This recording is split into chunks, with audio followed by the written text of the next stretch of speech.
Hej, det er Rune her igen. Jeg står her med Jan Bredvig, som er kandidat til byrådsvalget her i Vejle. Er det korrekt? Det er rigtigt, ja, det er jeg. Hvordan du stiller op for Det Konservative Folkeparti, kan jeg forstå? Ja, jeg stiller op for Det Konservative Folkeparti, fordi jeg har en brændende lyst om, at vi skal få vores fantastiske by til at blive endnu mere fantastisk. Der er nogen, især måske de røde partier i salen, som synes, vi skal bruge flere ressourcer. Det er jeg ikke sikker på. Vi skal måske kigge på, om vi bruger de ressourcer rigtigt, vi bruger i forvejen. Hvordan kan du undersøge, om de ressourcer, der bliver brugt i forvejen, bliver brugt rigtigt, eller hvordan, kan du, hvis du kommer ind i byrådet, hvordan kan du så bruge dem rigtigt? Forstår du, hvad jeg mener? Ja. Lige i forhold til det, du snakkede om. Det kan du tro. Jeg vil gå til de enkelte udvalg, som sidder med tingene, de udvalg, jeg ikke selv kommer til at sidde i, og spørge, hvordan er det, vi bruger pengene? Kan I dokumentere, om vi bruger pengene fornuftigt? Der er nogen, der siger, at de ældre ikke har det godt. Der er nogen, der siger, at folkeskolerne ikke har det godt.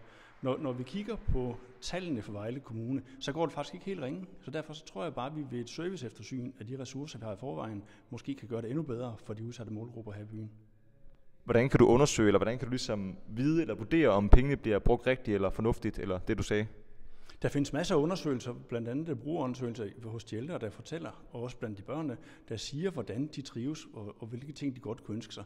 Vi kan gå ud og spørge dem. Vi kan også gå ud og spørge det fagpersonale, som går ud hos dem til hverdag, om de synes, ressourcerne bliver brugt fornuftigt. Jan, hvordan kan det være, at du stiller op til... Det var Jan i går. Jo, det er Jan. Det har været en lang dag, mange interviews. Okay. Jeg har også lidt træt, og jeg skal snart tisse. Det går nok. Jan, hvordan kan det være, at du stiller op til byrådsvalget her i Vejle Kommune? Det gør jeg, fordi jeg gerne vil gøre en forskel for vores by. Jeg synes, den fungerer ganske glimrende. Jeg har boet her i cirka 35 år. Jeg synes, det er en fantastisk by, vi har med masser af grønt, masser af natur og masser af dejlige mennesker. Så derfor så ønsker jeg at stille op her for at gøre en forskel i den kommende 4 år. Hvorfor har du boet i Vejle 35 år, og hvorfor synes du, ja, du var måske lidt inde på det, men kan du beskrive lidt mere, hvorfor det lyder til, at du er begejstret for Vejle? Hvor kommer, kan du, du var lidt inde på det, kan du forklare lidt mere om din begejstring for Vejle? Ja, det kan du tro. Når vi kigger på, hvorfor folk flytter til Vejle, der er lavet en undersøgelse, som Vejle Kommune har udgivet her i efteråret, som siger, at det folk flytter til byen for, det er jobmulighederne, det er naturen, og det er lige præcis derfor, jeg er kommet til byen. Jeg kom her for at studere i tidernes morgen og arbejde her i byen i rigtig, rigtig mange år. Elsker vores natur, elsker hele vores infrastruktur omkring Vejle også. På nær i trafikken i Midtbyen. Spændende. Jeg bliver nødt til lige at skifte arm. Ja. Kan du holde den her? Så hopper jeg lige om på den anden side. Ja. Ja, hvordan kan det lyder spændende. Hvad har du studeret i tidernes morgen? Jeg har læst inden for IT, og har siden da læst noget lederuddannelse, så jeg er i dag fuldtidsleder. Spændende. Hvad er det så for nogle kompetencer, du tænker, du kan komme ind i byrådet med, hvis du bliver valgt ind? Det jeg kan, som jeg bruger min hverdag, det er min evne til at udvise empati for andre mennesker, være en god lytter, være en god kommunikator, så vi kan få afdækket, hvad det er, vi skal arbejde med, kan finde de fælles bedste løsninger i fællesskab. Hvordan viser du empati for andre, og hvordan lytter du til andre? Hvordan er du en god lytter? Som leder til hverdag bliver jeg nødt til at lytte til mine medarbejdere. De bliver nødt til at lytte til mig, for jeg tror, at vi i dialog med hinanden kan skabe nogle resultater, vi ellers ikke vil være mulige, og dermed også undgå en masse mulige konflikter. Og hvad så med empatien? Empatien bruger jeg til at forstå de mennesker, jeg taler med, sætte mig ind i deres sted og kunne lytte til og forstå, hvad er det, jeg kan gøre for jer, hvis jeg kan gøre noget for jer. Sådan. Og hvorfor kan det være, at du har en grøn trøje på, kan jeg se? Det er fordi, der står Konservative Folkeparti, hvis det vender mig om her. Skulle meget gerne stå vi kan ikke lige høre dig lige med mikrofonen nu ordentligt, men vi kan filme, at der er en grøn trøje her. Ja. Lawns crap, but Lawns, men.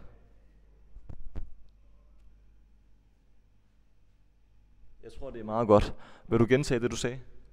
Jeg står oppe i en grøn trøje her, fordi det Konservative, vi er det grønne parti i blå blok.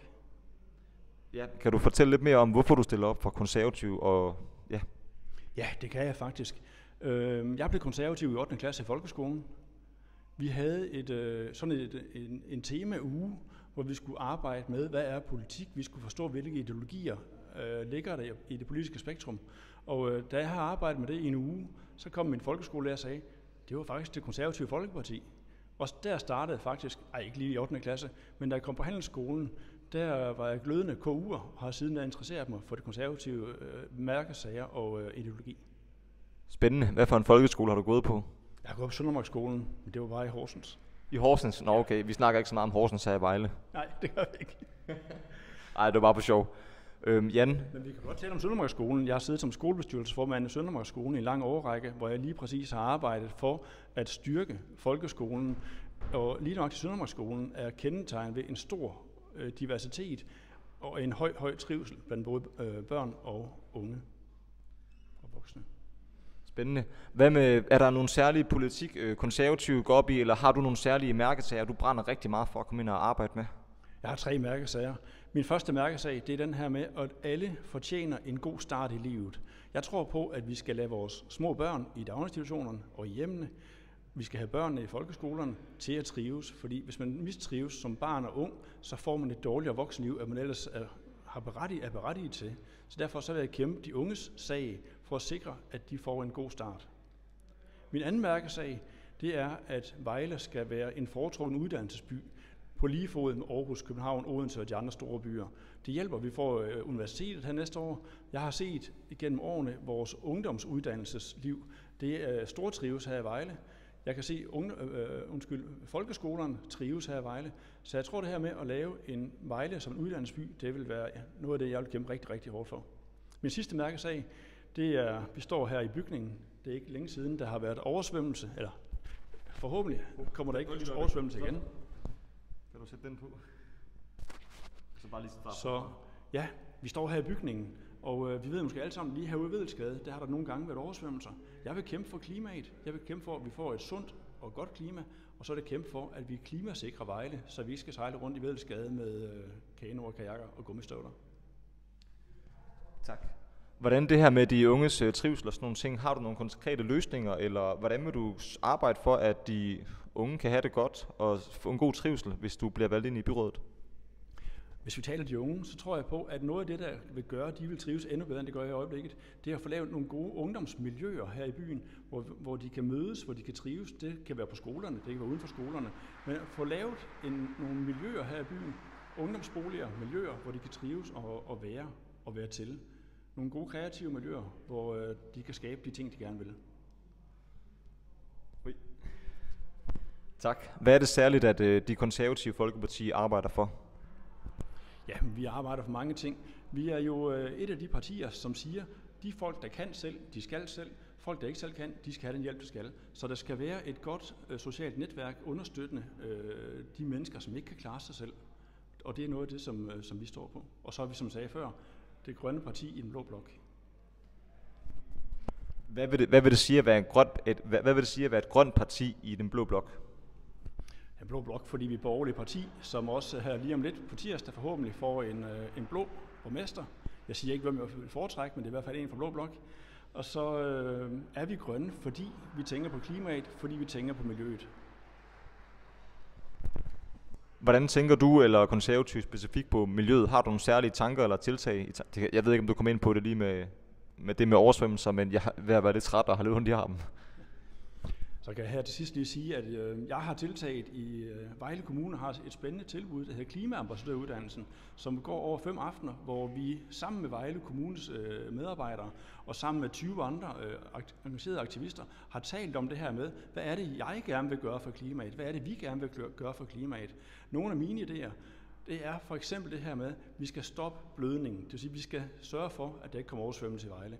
Vi skal også sørge for, at vi har nogle grønne miljøer, hvor vi kan sikre noget biodiversitet, uden det går på bekostning af den vækst, vi også skal have plads til i Vejle Kommune. Spændende. Så vil jeg også til at runde interviewet af. Er der noget, du har på hjertet, som du brænder for at komme ud med, eller noget, du ikke lige har fået sagt, du gerne vil sige? Ja, jeg vil gerne slutte med at sige, nu er jeg kandidat stillet op for det konservative Folkeparti, og jeg håber, I vil stemme på mig eller på det konservative Folkeparti. Men ellers så er jeg faktisk ret ligeglad med, hvor du sætter din stemme hen. Hvis man tænker sig om, gør sig selv og sin personlighed op på, hvad er det, jeg har lyst til at stemme på, hvad er det, jeg gerne vil stå for, hvad er det, min stemme skal arbejde for de næste 4 år, så gå ned på tirsdag, sæt det kryds lige præcis der, hvor du vil. Det bliver det, som vi runder af med. Har du været glad og tilfreds med interviewet? Det har været dejligt. Tak for det, Rune.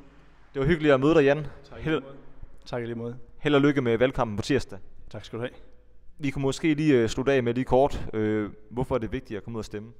Det er fordi, det er vores demokrati. Der er rigtig mange i hele verden, som vil gøre hvad som helst for at opnå bare en fli af den demokrati, vi har. Så den medindflydelse, man kan have som enkelt borger, både lokalt, i regionen og lidt senere næste år også i landet her, den skal man gøre gældende.